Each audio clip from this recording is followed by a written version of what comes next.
Welcome to the Sharon Fitzmaurice podcast, where we celebrate the resilience of the human spirit. We're proudly partnered with IntoTheWestAdventures.com, offering guided and self-guided options for all of their Camino trips. Please check them out on IntoTheWestAdventures.com. And now to our next guest.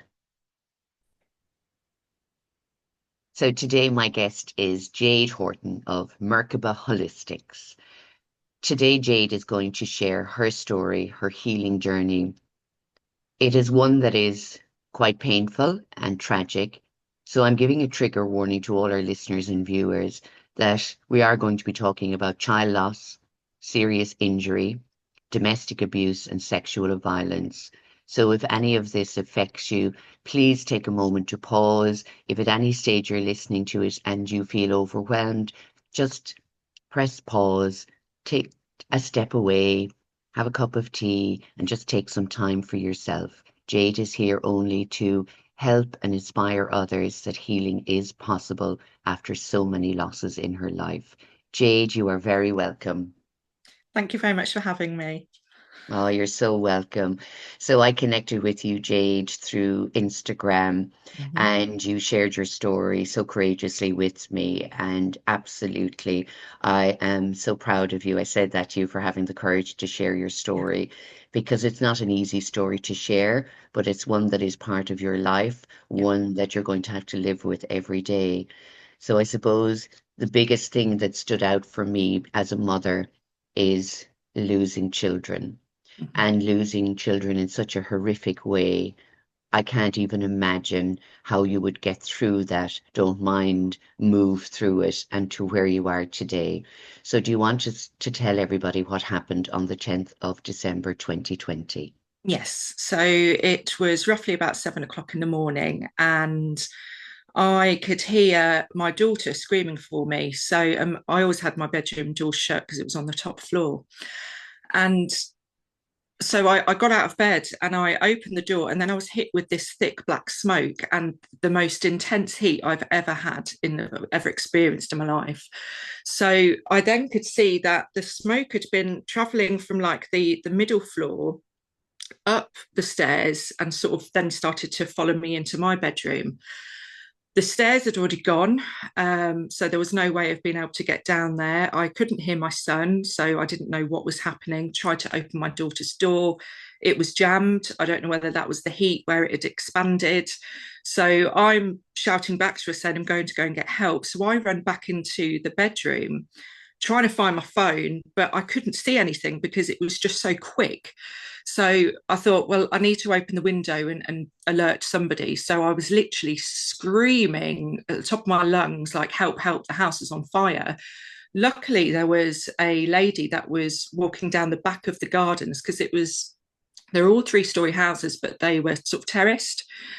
And she had a phone on her, so she rang the emergency services. And then at that point, I'm still trying to dip down because I couldn't breathe properly and try and find my phone. And then I did find it. So I rang my partner, and he'd literally just left for work because I remember that. And I said, look, the house is on fire, the house is on fire. And he was obviously, what, I don't understand. He got back into his van, and he was literally loading his van full of flooring stuff. So it wasn't too far away from where we were living. So he came back, but my bedroom is on the back of the house, so I couldn't see what was going on at the front. And that's when a lot of people started to come into my garden. It's probably about 10, 15 people. And I'm saying, can you get into the back door? Because if you can, then there's a way sort of in. And then I heard my partner's voice and he's shouting. And then I could hear two other people's voices. So I didn't know who they were, whether they were firefighters or neighbours, but I now know they were two neighbours that went in with him because there was five different areas of firefighters that came to my home, and they deemed it too dangerous to go in at that point because it was just so intense. So for my partner, he couldn't stand there and watch. And these are the two people that were very brave, went in. They could get up the front, the first stairs, couldn't find my son, and obviously couldn't get up the top part of the stairs. So I'm still screaming out the window. And then there was like no noise. So I thought, have they got my children out? I really didn't know. And then everybody in the garden kept saying, you've got to jump now, Jade. So I'm thinking my children must have been saved. So in retrospect now, looking back, if I'd known that my children hadn't been saved, I wouldn't have jumped. I would have stayed. So I didn't really think about it. I just got up onto the windowsill, sort of had my legs dangling there, and because of the heat, even the windowsill, like the panel that goes along, that was melting and that had got stuck to my legs. And I just thought, I need to jump, because if I don't, I know I'm going to die, and if I do jump, I could die also. So I did jump, and it was around 30-foot drop onto concrete. And when I landed, I felt the intense pain and the crushing. I heard the crushing of my bones, but then I had this near death experience. So whilst I'm laying there, my eyes are still open apparently, and I'm not breathing. And I felt like this. It was like a force coming out my physical body, and I got lifted into the air, and it was the most euphoric, beautiful moment I've experienced. It was just, I was surrounded by love. It was just complete love. And I don't know how long that was going on, but then I felt again this force come back into my physical body, and that's when I took my first breath, not knowing I'd broken my sternum as well. So it was very difficult to breathe. And then I'd say about 10 seconds later, the house went boom, and all the glass came shattering down, and it was sticking in my back. It was just everywhere. And I'm asking everybody that's there, where are my children? Where are my children? And no one would look at me. And I thought that was strange.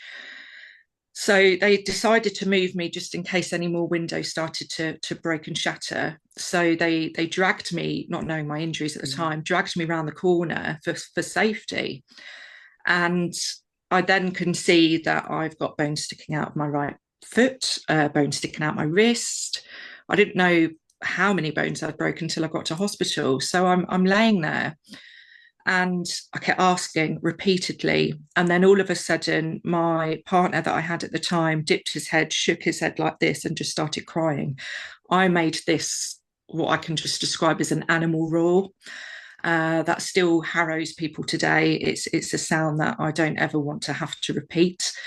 And it was just awful, because it was chaos everywhere. And I do remember there was one guy that had his phone out and was filming everything. And I remember turning my head and going, "What are you doing?" And he said, "But I've got to prove to my boss that I can't get out, so because I can't get to work because it's gridlocked." And somebody else obviously turned him away and said, "That's really insensitive to do." But I know people deal with things in different ways, but it was hurtful for me. So I'm laying there waiting to have the ambulance services come to me. They then gave me some pain relief. That did help a little bit, but it was so painful. Then I get into the ambulance, and then I have this realization that I thought possibly it could be my ex-partner, which is the father to my children, because he sent me a text message about 3 months before saying, "You'll know when it's burning, and I'll happily watch you die, you effing CUNT." So I'm reiterating this to the ambulance people, going, "I think it's him, I think it's him," and then going in and out of consciousness. But every time I woke up, it was like torture again, because I then realised what had happened, and then I'd fall back to sleep again. So the next memory I have from there is I'm in a side room in a hospital, and then the police are there. And they need to get into my phone, obviously, to have a look at this message and then proceed further with that. So when I managed to open my phone, I showed them where it was, and then he started reading lots more messages, and he went, "Oh, he's delightful, isn't he?" I said, "Yeah, I've got 10 years worth of abuse on there." He still is a very, very nasty man. Caused a lot of issues in my life and with my children, really. So that then became a criminal case, but it took about 3 days for them to identify that there was no foul play, there was no accelerants, there was nothing untoward. And they then realised it was a electrical fault, and they thought it was the TV. So thinking of that, it's like you then feel guilty because that TV has caused the death of my children. And where do you go from there? It's just horrendous. So because it was COVID as well, the hospital was on lockdown, but they did allow my whole family around me because at that point I was dying, and Mm. they gave me 2 blood transfusions because I was hemorrhaging a lot inside. And then I remember this chaplain walking into this room, and I was very high on medication. And I said, "You can get out because I'm not dying today." And I thought that was quite funny at the time. But we actually became nice, good friends after that because he visited me daily. Because I said, "I'm not religious. I come from a Jewish background, but I eat bacon." So it Mm. was, we had jokes after that. But I then realised how serious this was. And I'd inhaled that much smoke in the 2.5 minutes I was only having that I could have died from that as well. So I think about 2, 3 days later, they then started operating on me. So my injuries I'll list: I shattered my heel bones, my ankles, my pelvis, my sacrum, my spine in 4 places, my right hip socket, my sternum, my right wrist, I think these 3 fingers, and all my toes. And I had to have a skin graft on my inner right foot because it was too open and they couldn't sew it back up. Mm. So I've got a nice big scar on my top of right thigh as well, and lots of scars all over where I've had these operations. But for my spine, they didn't want to operate on that. So they said, we would like to see if that would just heal naturally, because 18 months prior, I had a back condition called quadriquina syndrome, which can paralyze. So right at the bottom of your spine, you've got L4 and L5 lumbar, and the disc will slip and then it perforates your spinal cord. Luckily, I caught it in time and they shaved it off, but I had a week back from then on. So they didn't really want to interfere with that because it was going to cause too many problems, and they didn't know at that point what would happen. But after all these operations, I had 5 different consultants for different parts of my body, and they all said daily, "You'll never walk, Jade. You just will never walk." So for me, listening to these 5 professionals, in the back of my head, I'm thinking, well, they must be right because they do this day in, day out. They've had a long career in this sort of industry. But there was another part of my brain was fighting no, actually, that I can't accept that. So I kept arguing with them, saying, "But I will walk." And they're like, "No, you won't." So I thought, right, what can I do to help myself? Because I had physio daily just to build up my upper arm Mm. strength, because I would use my elbows to get around the bed because my sort of from my waist down, I was paralyzed. And I would then slide on and off to a chair after, I'd probably say, about 4 or 5 weeks, because I was in intensive care for 4 of those.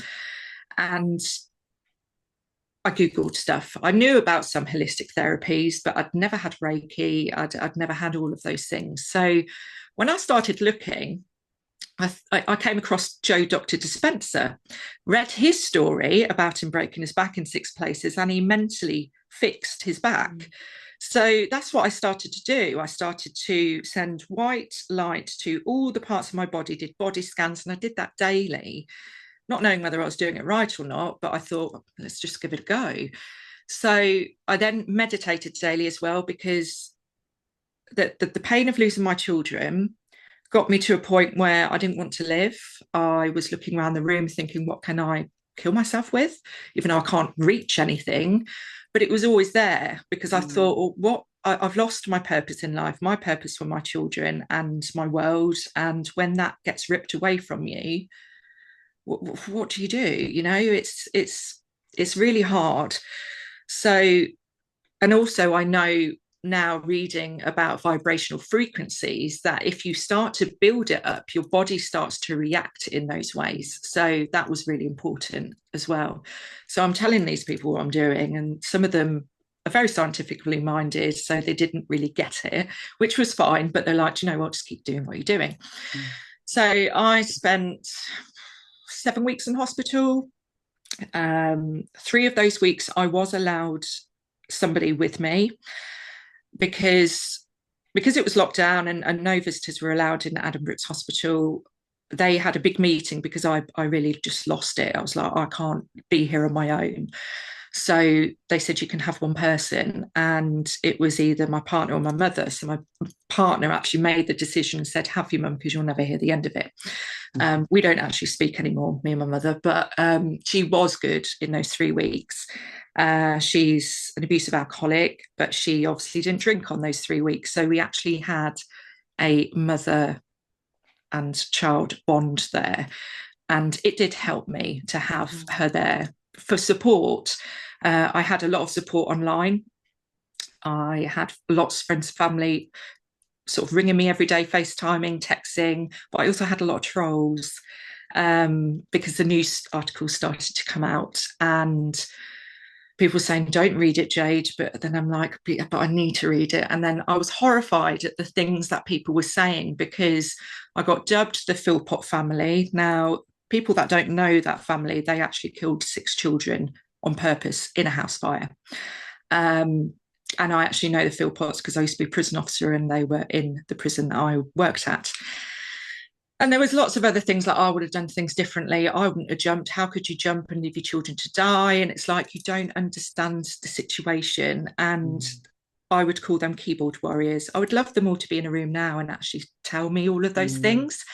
But I also understand that, you know, people are odd sometimes, and it shows a lot about their character if they can be so nasty, you know. And if you don't know the full story about something, then you shouldn't judge whatsoever. And also, every situation is unique, isn't it? You know, I didn't have time to do anything. It was so quick.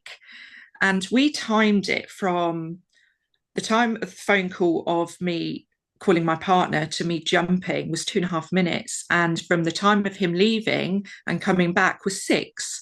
So that house went up in 6 minutes. And I know from speaking with fire safety officers, electrical engineers, you have normally about 30 minutes to get out of a house. But when those stairways have gone, how do you get out? And for me, I wanted, when the inquest happened, it took about a year to do because of COVID and all the backlogs and everything. I wanted safety measures put in on 3-story houses. I wanted a rope or a ladder or something on both sides so that if that happens to somebody, you can get out safely. Also, sprinklers, because I know in rented accommodation in Wales, that is what they have to have. But in my case, it wouldn't have made a difference because it was so quick and it was causing like what you call a chimney effect. So me opening the window made it worse. My partner opening the front door made it worse. It was like a vacuum. But what do? You can't just stand there with a window closed and not be able to shout for help. So moving on from those 7 weeks, I then was moved into temporary accommodation for a couple of months. That was difficult because every Wednesday there was a fire alarm test. So that triggered me even more. There were so many triggers, even just turning on the TV. Normally there's, you know, films have fire in them, don't they? Or some sort of destruction. And when I had therapy later on, I now know that smell is the strongest recall to memory. So any smell of burning of any kind would bring me straight back to that PTSD moment of the fire, the flashbacks, the nightmares all the time, daily nightmares. I could be awake and they just keep coming. And that caused a lot of mental health issues for me. So I was always battling that. So kept on doing my meditation and my body scans. And then I started to seek healers. So I went to 2 different healers and they told me, you're already healing your body, Jade. Just keep doing what you're doing. But I was like, but I still want to come to you anyway. You know, it's an added bonus, please. And after 12 weeks, I had a physio come to where we were living. And she said, would you like to try and stand up on a Zimmer frame? I was like, yes, please. Because laying in a bed for that amount of time, I could see my muscles had wasted away. That set in about 3-4 weeks. They were just all flappy. I just had no strength whatsoever.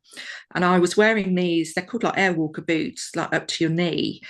And they have like a rocking motion on them. So I got up, took a lot of strength, and she said, "Do you want to try and walk?" And I'm like, "Am I allowed to?" And she said, "Well, you can weight bear now, so let's give it a go." So I thought, yes.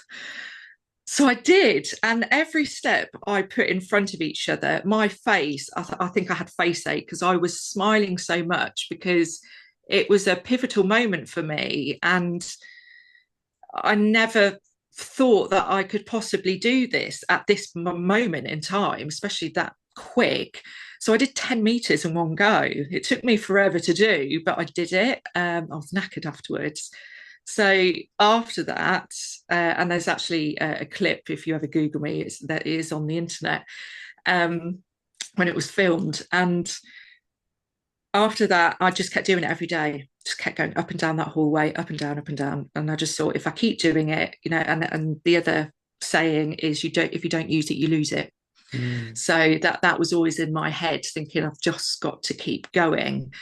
So I did, and I got stronger with it. I wore those Airwalker boots for 7 months because of the extreme injury that I had in my ankles and my heels.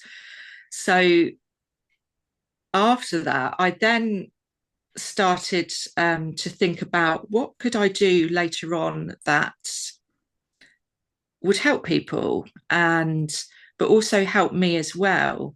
So when I started having Reiki, I knew this was something that was powerful, natural. And I say to people, you're never going to find the cure at the bottom of a pill bottle. It just masks things.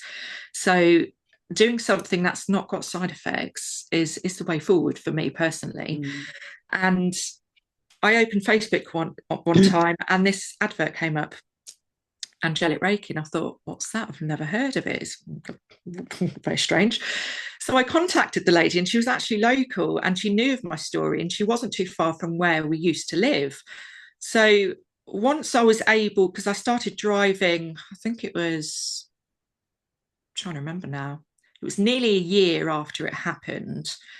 And it was difficult because I felt like I couldn't remember how to drive. Mm. And I had a manual car at the time as well. So that was very difficult because I had foot drop as well. Because of the spinal injuries, my right leg from the knee down was paralyzed, and my foot would just drop like this. So I had something that would then correct it so I wouldn't trip. Um, so I went to her, and I must have spent about 4 hours with her. She was so fascinating with so much information. And I clicked with her, and I thought, you know what, this is what I'm meant to do. So I said, look, I don't know anything about angels or archangels. Archangel Michael, I know about a little bit, but nothing else. So she did a couple of different courses to start with to understand the main seven archangels and then what they do. And then I thought, right, I'm ready to do my practitioner's course. So I did that in the summer of 2022. And I thoroughly enjoyed it. It was an intense course. But what was amazing for me is when she was talking, it was like a deja vu moment. It was like, I've already been here. I've already sat here and learnt this. Mm. And I'd know what she was about to say next. And it was really strange, but brilliant at the same time. And I learned a lot about crystals as well. Mm. But my daughter used to teach me about crystals from an early age, which is strange. I know if she was still here physically, she would be a healer because Mm. at the age of 3, she came to me, and I'd had an ovarian cyst that I had removed. So I went to hospital. It was a day case, came back home, didn't tell her I'd gone to hospital. I went, Mummy's going to work. So she had no idea. Came home, and she came running up to me, and she said, let me put my healing hand on your tummy, Mummy. You need healing. So I was like, stood there a bit frozen, thinking, what's she doing? The Mm. hand was going warm, and she got her eyes closed. She was in the zone, and she was there for a little while. And all of a sudden she went, that's it, and just skipped off. So later I was like, who taught you this? Or who's shown, or how do you know this? And she said, I don't know, I just know. I was like, Mm. okay. She also had a very strong connection to my nan and granddad, and she never met them. They passed away years before she was born. She would take their photos to bed every single night. get emotional sometimes and go, I really miss them, and come out with Mm. things that even I didn't know. And I'd have to check with family. And she said, they are at my other home. And I said, but your home's here. She went, no, my other home. But now I understand what that means, because a year later, I went to a medium, a really, really good medium. And she said to me, Sienna wants to tell you that she's with your nan and granddad. Isaac's there as well. And they're safe, they're happy, and that she's home. And Oh my you'll goodness. know what you mean, what she means by that. And I was like, yes, I do. And I had tears streaming down my face at that point, because I Oh thought, wow. wow. With my son as well, he was born on my granddad's birthday and had mannerisms of my granddad, and it was really strange because I would call him little Jimmy sometimes and say, that's not my name anymore, it's Isaac. I was like, okay. But age 5 with Sienna, she would say, oh, you know, the crystal amethyst, mummy, it's for your crown chakra. And I'm like, how do you know what a chakra is, let alone where a crown chakra is?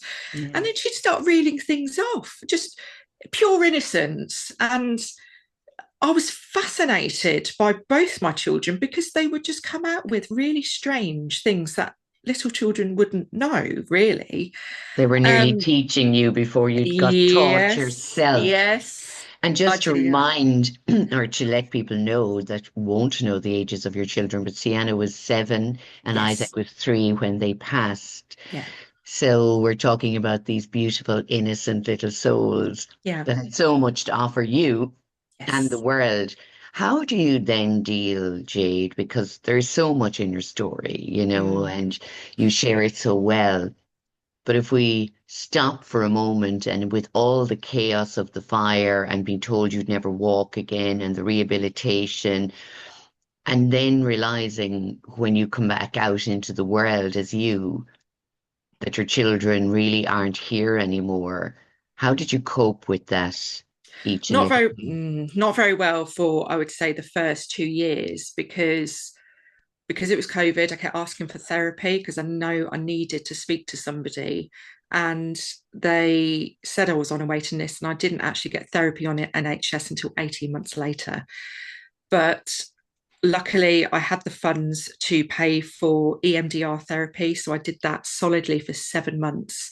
And that saved my life, really, because it rewired my brain. It stopped me having flashbacks all the time, nightmares.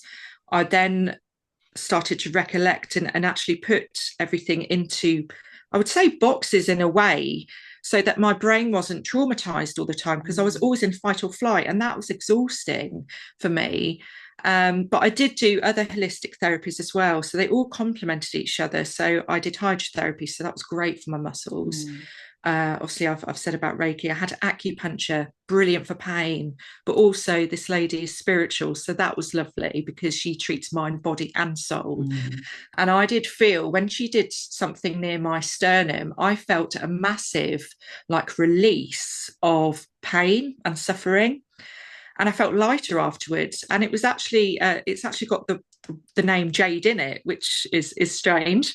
What else did I do? I had magnetic therapy as well. That was fantastic. That speeded up my recovery with my bones.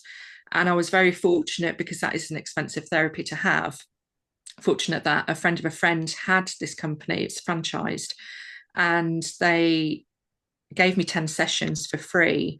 Wow. So I just laid there on a bed. It's a bit like an MRI without the hood, and just read a book, chilled out. And I had to do that every single day. So they even opened up on the days that they didn't work for me.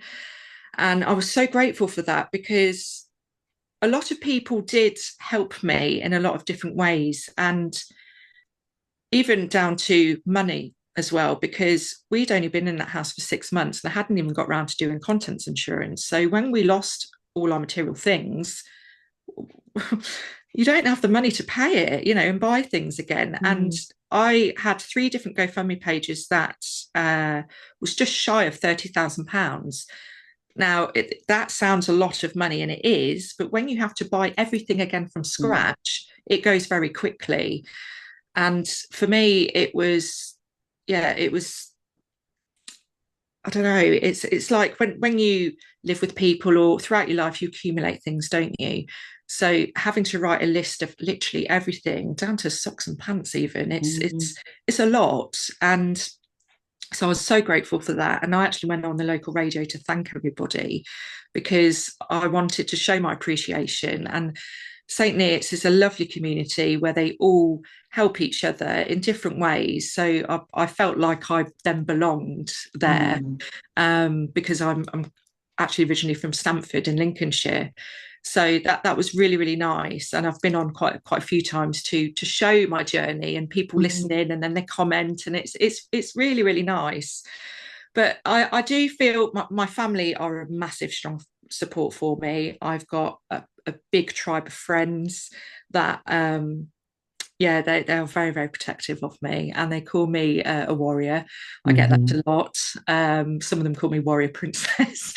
But yeah, having that support with people checking in, coming to visit me helped. I mm, was very frank with all of them because before I didn't know whether I was going to walk again. And for me, being in a wheelchair full time, I don't think I would have been able to cope with that. And I actually wrote my funeral plan and I said, be prepared to go to my funeral if this does not happen for me. mm, Um, Even down to music, what coffin I wanted. I was very honest about it. I think now I'm glad I didn't, because I know how far I've come and what I do for other people now.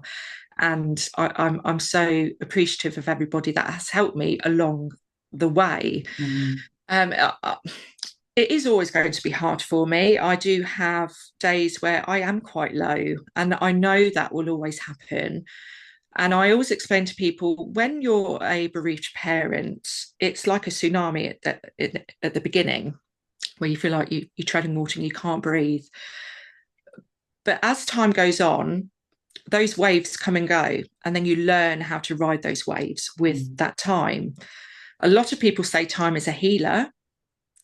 In my personal experience, child loss isn't. It is different, really, really different. You just need to know how to navigate, how you learn to cope with the feelings and emotions that come and go, especially around painful anniversaries, because I've not just got one child to mm, deal with, I've got both my children. And then there's all the milestones that they're missing. So last year I was on holiday on a spiritual retreat, and it was coming up to the time where I know my daughter would have started secondary school. So I shut myself away for that day, and they're very understanding. They all know about my situation. But when I have these feelings, I have to sit with myself for a little bit. And also, I'm a Cancer, so I'm a bit of a crouse. I'll go into my shell. mhm, That works for me. It might mm, not work for other people. Some people need to be around people, but I sort of go, yeah, sort of into myself solitude. But I also have to be very kind to myself, because mm, the first few years it was, why has this happened to me? I feel guilty that I'm still living and my children aren't. There were so many different things running through my head all the time.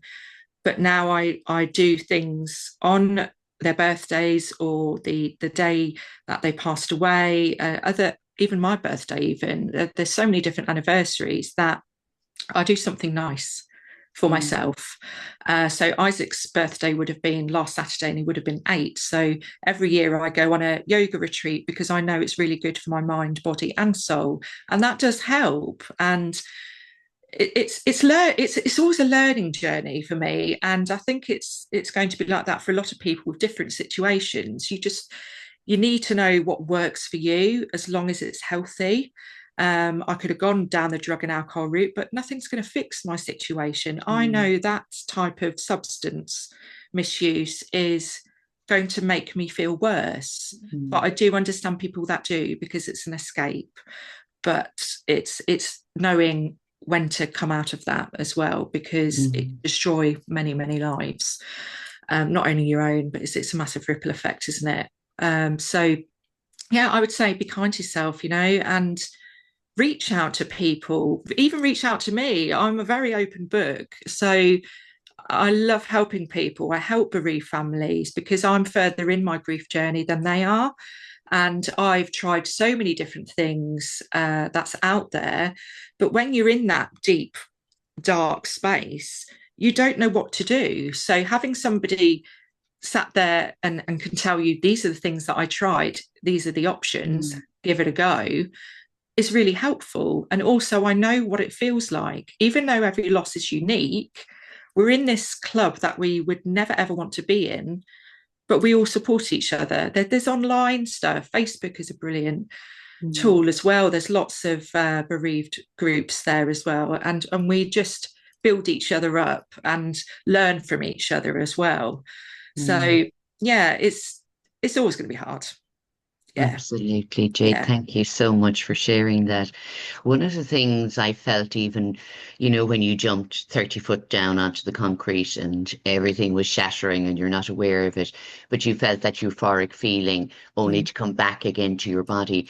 Do you believe that near-death experience, that euphoric feeling of love, was preparing you for the acceptance or hearing of the news that your children were both lost in the fire?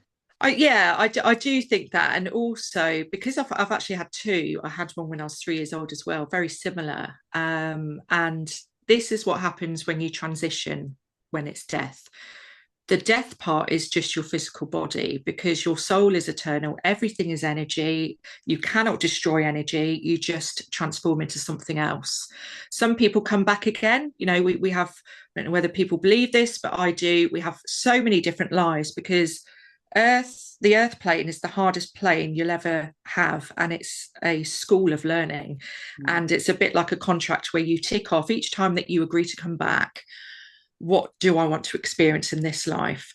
So the more traumatic your life is, the older the soul you are, because you wouldn't want to be a new soul and have all of this, what I've experienced, because you would never want to come back again and learn everything mm, else. And from a young child, I used to believe that this was my last time here. mm, Years later, I know it's correct because I've had several different psychic mediums tell me this. I then did my Akashic record, which is a bit like a numerology type of thing, and I had no numbers left. So I've got no karmic debt, nothing to repay, nothing to learn. Um, so and also know my life path is, like, I can't even talk now. Life mm. path is number 9, and I'm a very, very old soul. Even as a child, people used to say you've got a very old head on young shoulders. And I understand that now. I didn't as a child. I thought, what, you're talking Mm. gobbledygook to me. Um, and yeah, it's life is strange. Life's wonderful at the same time. And I call them lessons and blessings. So I've had a very hard life. My childhood was not nice at all. Two alcoholic, abusive parents. My father passed away when I was 21. My mother still is alive at the moment. Um, I don't speak to her. I stopped speaking to her in 2021, about 6 months later, because her behaviour throughout the years has always been very bad.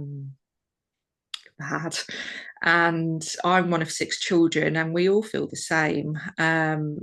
I can't speak to one of my sisters because she does still speak to her, but it's we would always worry and have anxiety when the phone would ring, because if it was her, we didn't know whether she was sober, drunk, whether she's going to be Mm, abusive.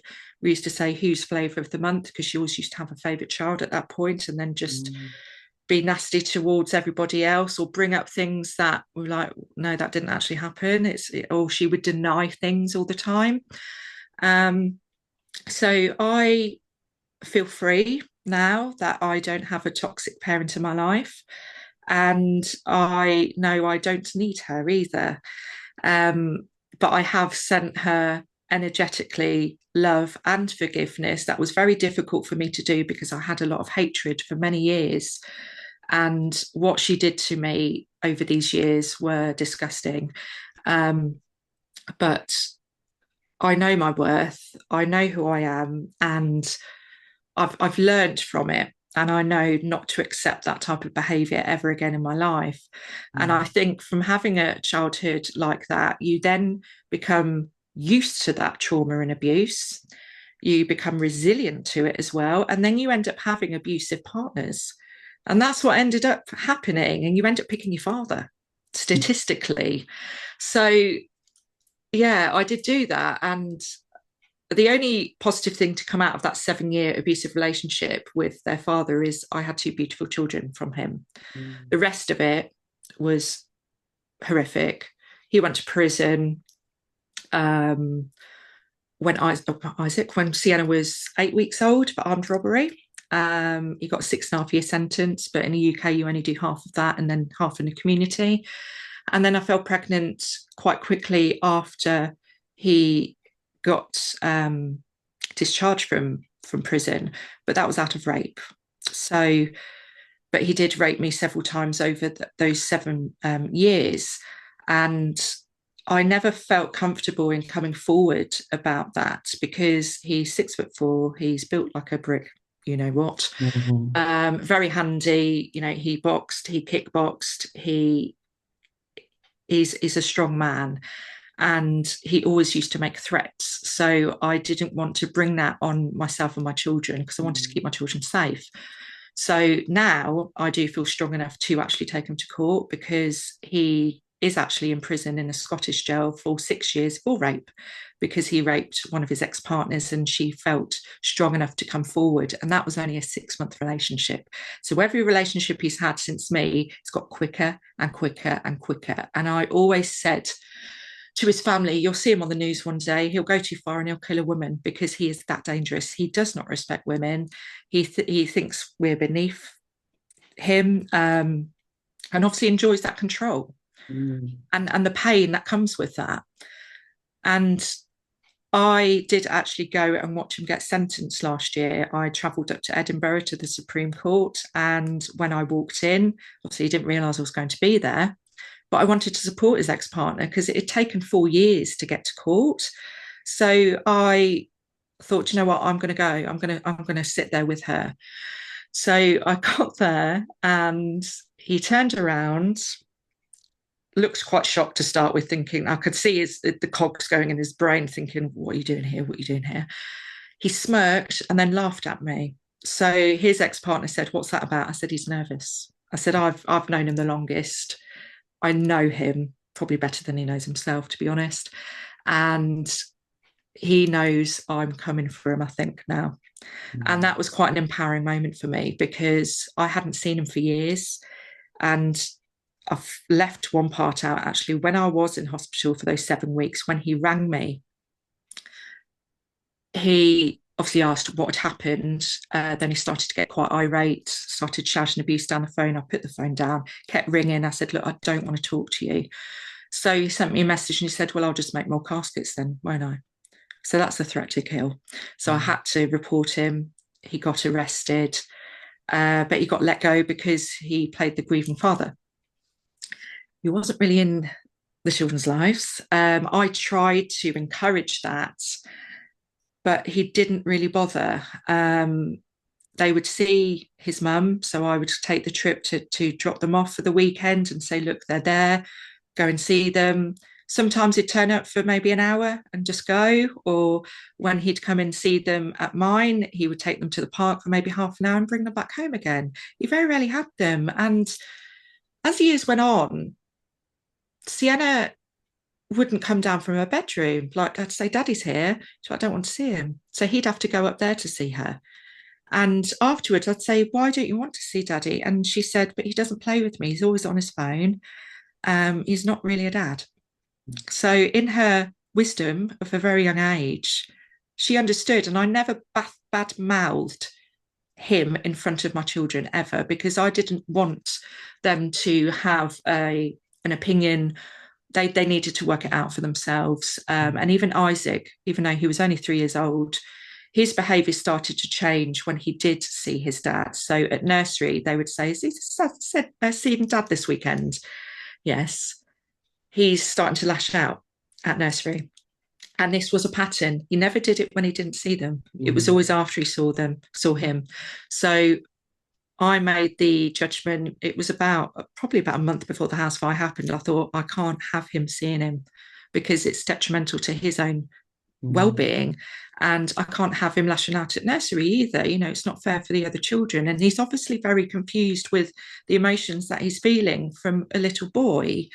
And it's like try and teach him boxing. It's like, I don't want my child punching. Even though mm, it's a sport, it's too early for a child to do that. So yeah, it is difficult to come back from that mm, and to learn and to actually have the strength to speak about it now, because I felt very ashamed about it, and it was embarrassing because it's like, how can you let somebody rape you? But you don't let them. They do it, and mm, it's another form of control again. And it I got to the point where I was 7 stone and I didn't recognize myself in the mirror. And every time the phone would jump, because he'd be nice and then it'd flip. It just send me all these nasty messages and then go, "What's for tea, babe?" It's like mm, messing with your head. For me, I found that abuse with the mental and emotional and even financial sometimes worse than what a physical abusive relationship is, because bruises only last so long. In your head, it's always there until you deal mm, with it. So I had a lot of counselling after, because I then had a relationship with a man for about 18 months. I didn't realise how much PTSD I had. And I would kick him off if he was near me. I would then be cowering in a corner going, "Don't touch me, don't touch me." And he said, "Look, Jade, you need to see somebody." So I had counselling. I had CBT therapy as well. And that did help mm, to start my healing journey even there. And it's always going to be there, but it doesn't affect me like it used to. And that's what I want to stress to people that have had abusive relationships, whether that is all of what I've experienced or even some of it, that you need to know that you need to feel safe and reach out to the right people.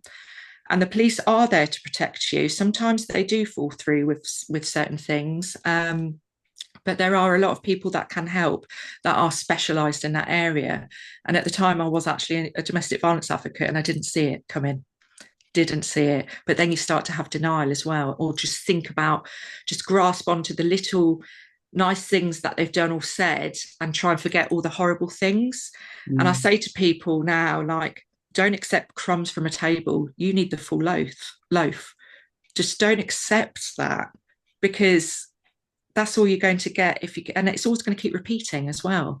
When you've mm, had a relationship like that, you are very vulnerable still. And the word isn't weak, because I would never use that, but I can't think of the word off the top of my head. You tend to then go into another relationship that might be a little bit less, but it's still abusive. Until mm, you break that cycle, it's going to keep continuing. And I'm a true believer of, everything is a lesson in life. And I'm in a very healthy relationship now, very, very happy. He is a beautiful, loving, compassionate man. And it was weird at first, because I was waiting for the bubble to burst or waiting for those mm. red flags. And I was hyper vigilant, but I've relaxed now because it's been over a year. And yeah, things are moving in the right direction. And I'm grateful for for him coming into my life and to actually show me what a healthy relationship is, because I never had it, really. And as I Literally. said to you before we pressed record, you absolutely deserve this love Yeah. and respect in your life after everything you've been through since childhood with your Mm. ex-partner, losing your beautiful children, and recovering through that horrendous injuries. But Mm. not only that, now helping other people and Yeah. supporting them, Jade, because you could just stay at home and hide away and say, I've just had too much of life, it's too painful. Yeah. But you've taken a step. And again, as you said, everyone's different. And Yes. you're now helping others. And if they wanted to contact you to work with you, could they do that through Instagram, or is there any other way you would like them to contact you? Yes, so there's Instagram, there's TikTok, there's Facebook. I'm on LinkedIn as well. I haven't got a website set up yet because I didn't feel that I needed it. But I know down the line I want to do different modalities like breath work. There's a laughing yoga that I want to do as well, which is great for letting go of the ego. And Mm. because laughing is good for you, it makes you feel good. And I think all of that will complement. And my partner's going to also train to be a, God, it's gone out my head, a hypnotherapist. Sorry. Yes, it's okay. So all of that will really help, and be a bit like a one-stop shop for people, because people that come to me for Reiki have got all sorts of different issues. It could be mental, it could be physical, it could Mm. be, just for their own well-being. So all these different things that I can offer will be great for them, because they can try them, or do it as a package even. Mm. So that's the plan next to do. Yeah, so it's exciting, but I love Oh. helping people, absolutely love it. Oh, well, do you know what? I'm excited for you and to see the smile on your face and some joy in your Yeah. energy because it has been a long road. And as you said, there's Mm. days that are not so good, Yeah. but I am sure your beautiful children are around you and loving seeing you living your life and finding love and joy and Yes, happiness again. Jade Horton, thank you so much for sharing with us all today. thank you so much as well. Thank you. It's lovely to have you. Thanks. If you have been affected by any of the issues that we spoke about in this episode today, please contact your local Rape Crisis Centre in Ireland or the hse.ie. If you're in the UK, please contact Child Bereavement UK or your Rape Crisis Centre there. Thank you so much for listening, and until next time, take care of you.